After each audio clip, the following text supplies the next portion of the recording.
Good morning, and welcome to Redeemer Lutheran Church. I'm Pastor Gary Lodeholt.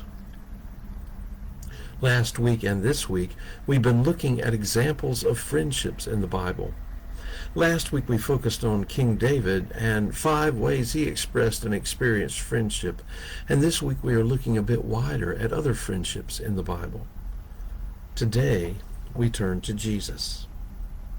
Now, we might say that Jesus is a friend to us all. Indeed, in John 15, he says, "No one has greater love than this, to lay down one's life for one's friends." And we know that is exactly what Jesus did for us. And yet, Jesus seemed to have some special friends as well. We might consider the disciples as special friends of Jesus, and among them there was the even closer group of Peter, James, and John. Those 3 shared some unique experiences with Jesus, like you might expect friends to do.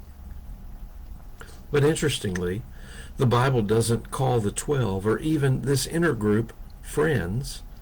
They are disciples. However, friends of Jesus is exactly how the Bible describes Mary, Martha, and Lazarus, particularly Lazarus.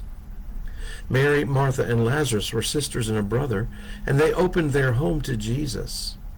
Bethany, where they lived, was only 2 miles from Jerusalem, so anytime Jesus was in the area, he stayed with them.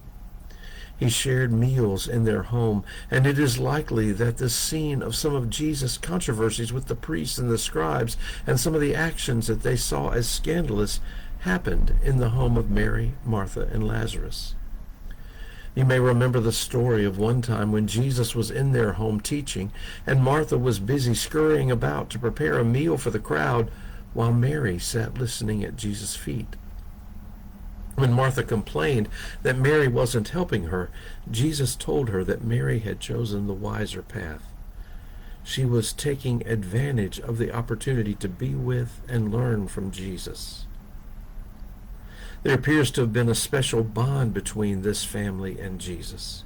The most important story involving them all was when Lazarus fell ill. You'll find this full story in John 11. They sent word to Jesus, I believe hoping that he would come and heal his friend, but Jesus delayed going for several days. Finally, telling his disciples that Lazarus had fallen asleep, meaning he had died, they went. When they arrived, Martha, the practical sister, said, "Lord, if you had been here, my brother would not have died." She and Jesus then engage in discussion that ends with Jesus saying, "I am the resurrection and the life." Then he encounters Mary, who says exactly the same thing. "Lord, if you had been here, my brother would not have died." And with her, Jesus weeps. I think that says something about Jesus and his ability to meet people where they were. While both sisters said the same thing to him, Martha needed understanding.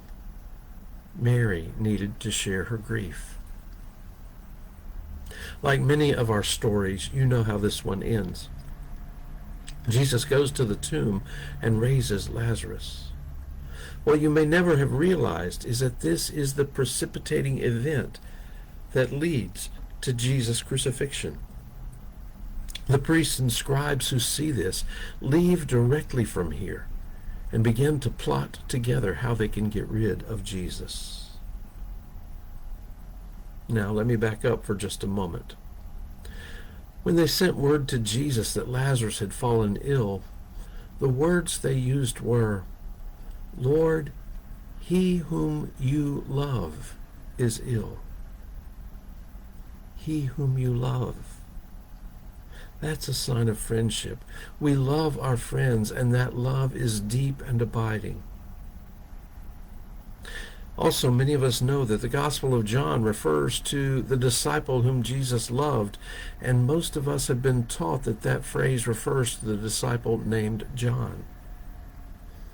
Perhaps.